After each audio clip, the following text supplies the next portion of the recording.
The word jihad is mentioned in the Quran about 41 times. The words mercy, peace, and compassion are mentioned about 355 times. Yes, come in. Come on in, Riaz. Sit down, please. Contrary to popular belief in most Western cultures, Islam is a religion that preaches peace and tolerance. Yes, Patricia.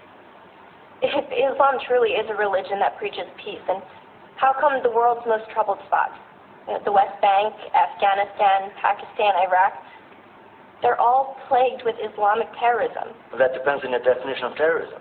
Some might argue that the U.S. invasions of countries like Iraq and Afghanistan are also acts of terrorism. No, those were acts of war to get rid of despotic regimes. Or a means of getting at a country's oil. Conspiracy theories. Well, may I? Yes, please. Go ahead, Rez. Mr. Khan is right. I mean, if we're talking about terrorists, the world's biggest terrorists are the white superpowers. Come on now. No, really. Stop and think about it. Explain 9/11. Okay. Do you know how many people died in the Twin Towers strike? Around 3,000. And do you have any idea how many people died in the bombing of Afghanistan? Take a wild guess. More than 15,000 people died.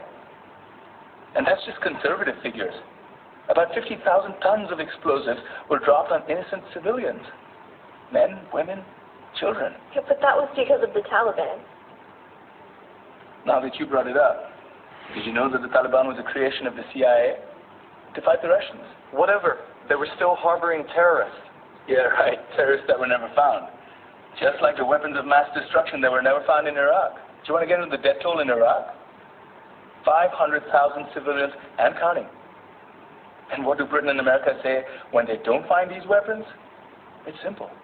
They just say sorry.